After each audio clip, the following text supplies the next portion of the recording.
राजा और पुजारी की कहानी। बहुत समय पहले जावा नाम का साम्राज्य हुआ करता था। वहां सिदी मांत्रा नामक एक ब्राह्मण रहता था। वह बहुत ज्ञानी था। राजा भी उसके ज्ञान से काफी प्रसन्न रहते थे। इसलिए उन्होंने ब्राह्मण को सारी सुख सुविधाएं दे रखी थी। कुछ समय बाद सिदी मांत्रा ने एक खूबसूरत कन्या के साथ शादी कर ली। विवाह के कुछ समय बाद उन्हें एक बेटा हुआ, जिसका नाम मानिक रखा गया। सिदी मांत्रा का बेटा मानिक जैसे जैसे बड़ा होता गया, उसकी भी बुद्धि अपने पिता के जैसे बढ़ती चली गई। मानिक के ज्ञान से राजा भी काफी प्रसन्न रहते थे। धीरे धीरे कर मानिक को पूरे राज्य में अपने पिता जैसा सम्मान मिलने लगा। इतनी अच्छाइयाँ होने के साथ साथ मानिक की एक बुरी आदत थी। वह दिन रात जुआ खेलता था।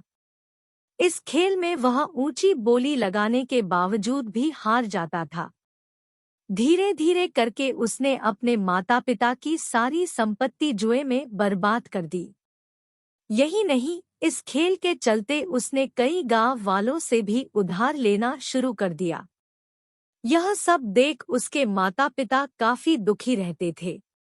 लाख कोशिशों के बावजूद भी वे अपने बेटे के इस गंदी आदत को नहीं छुड़ा पाए।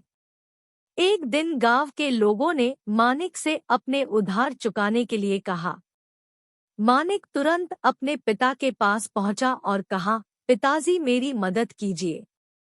आप तो इतने ज्ञानी हैं, कृपया कर मुझे कुछ रास्ता बताइए। सिदी मांत्रा से अपने बेटा का यह दुख देखा नहीं जा रहा था। वह अपने पुत्र को दुखी देख बहुत व्याकुल हो रहे थे। एक दिन ब्राह्मण सिदी मांत्रा ने तय किया कि वह आसपास के गांव में भी जाकर पूजा पाठ कराएंगे और अपने बेटे के उधार को चुकाने की कोशिश करेंगे। हालांकि सिदी मांत्रा के मन में यह चिंता हमेशा रहती थी कि पूजा पाठ करके बेटे के उधार के सारे पैसे उतार पाना मुनासिब नहीं है। एक दिन यही सब सोचते सोचते सिदी मांत्रा को नींद आ गई। तभी उन्होंने सपना देखा कि पूर्व दिशा की ओर एक ज्वालामुखी पर्वत है, जिसमें एक बड़ा सा खजाना छिपा हुआ है। इसकी देखभाल नागा बेसुकी नाम का एक आदमी करता था। उस सपने में उसे यह पता चला कि उसे नागा बेसुकी से मदद मांगनी चाहिए। जब सिदी मांत्रा की नींद खुली तो वह काफी चकित हुआ। उसने तुरंत सारी बातें अपनी पत्नी को बताई। सिदी मांत्रा की बात सुनकर उसकी पत्नी ने कहा कि एक बार हमें इस बारे में पता करना चाहिए। शायद हमें सच में मदद मिल जाए।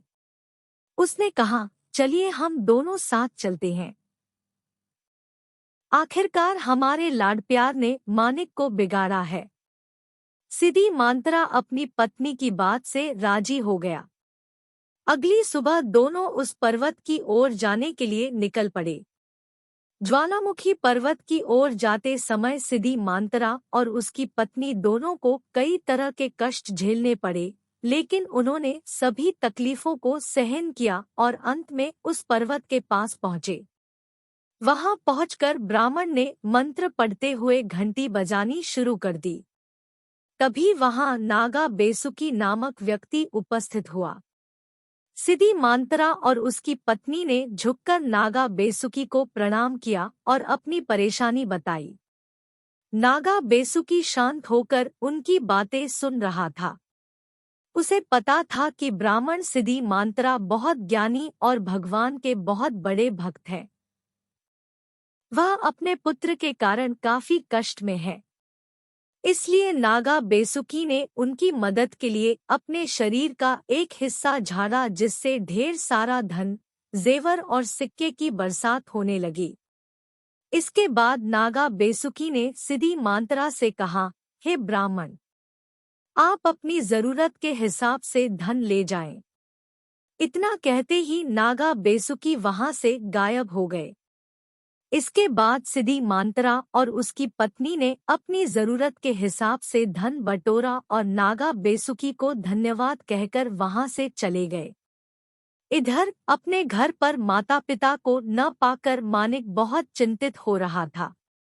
दरअसल आधी रात को कभी भी उसके माता पिता घर से बाहर नहीं जाते थे। उसे डर था कि उसके माता पिता उसके कारण किसी मुसीबत में न फंस गए हो, क्योंकि उन्होंने उसे वचन दिया था कि जब तक वे उसके उधार चुकाने के लिए कोई व्यवस्था न कर ले वह घर नहीं लौटेंगे। तभी अचानक दरवाजे पर खटखट की आवाज सुनाई दी। मानिक दौड़कर दरवाजा खोलने पहुंचा। उसने देखा कि उसके माता पिता लौट आए थे। यह देख वह बहुत खुश हुआ। उसने तुरंत उनसे पूछा कि वे कहाँ गए थे, लेकिन उन्होंने मानिक के प्रश्न को टाल दिया और उससे दूसरी बात करने लगे। अगली सुबह उन्होंने मानिक को ढेर सारा धन दिया और कर्ज चुकाने के लिए कहा। अपने माता पिता के पास इतना सारा धन देखकर मानिक को काफी आश्चर्य हुआ। उसने उनसे पूछा कि इतना सारा धन कहाँ से आया, लेकिन उन्होंने उसे कुछ नहीं बताया। अंत में मानिक को अपनी गलती का एहसास हुआ और उसने अपने माता पिता से माफी मांगी और उन्हें वचन दिया कि वह अब दोबारा ऐसी गलती नहीं करेगा। इसके साथ ही वह अपने पिता के साथ पूजा पाठ में जुट गया। कहानी से सीख। इस कहानी से हमें यह सीख मिलती है कि हर किसी को अपनी गलतियों को सुधारने का मौका मिलना चाहिए, क्योंकि जो अपनी गलती सुधार लेता है वही एक अच्छा इंसान बनता है।